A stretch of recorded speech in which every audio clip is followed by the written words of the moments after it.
Hello అండి, welcome to RK collections. ఈరోజు collection వచ్చేసి నెక్ సెట్స్ అండి. ఇవన్నీ సీజెడ్ స్టోన్స్తో నెంబర్ 1 క్వాలిటీ అండి. 1 గ్రామ్ గోల్డ్ జ్యువెలరీ విత్ ఎమరాల్డ్స్తో వస్తుంది.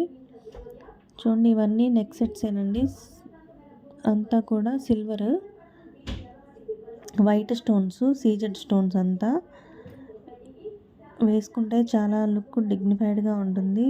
సింగిల్ వేసుకున్నా కూడా చాలా డీసెంట్గా ఉంటుందండి. ఇదంతా కంప్లీట్గా సీజెడ్ అండి. హోల్సేల్ ప్రైజెస్ అండి మాది మంగళగిరి, ఆంధ్రప్రదేశ్, నియర్ బై విజయవాడ, గుంటూరు అండి. మధ్యలో ఉంటుంది, విజయవాడకి గుంటూరుకి మధ్యలోనండి మంగళగిరి. చూడండి, ఇవంతా కంప్లీట్గా సీజెడ్ ఐటమ్సే. బ్రైడల్ సెట్స్గా కూడా వాడుకోవచ్చు. ఇది చాలా సింపుల్గా ఉంటుంది. చిన్న చిన్న అకేషన్స్కి, పార్టీకి వేసుకెళ్ళడానికి బాగుంటుంది. ఇవి స్టోన్స్తో వస్తుందండి మొత్తం. ఇది వచ్చేసి లక్ష్మీ కాయిన్స్ అండి, అమ్మవారు ఉంటారు. ఇవి సింపుల్గా ఉండే చోకర్స్. మా ఛానల్ ఎవరైనా ఫస్ట్ టైం చూస్తున్నట్టయితే లైక్ చేయండి, షేర్ చేయండి, కామెంట్ చేయండి.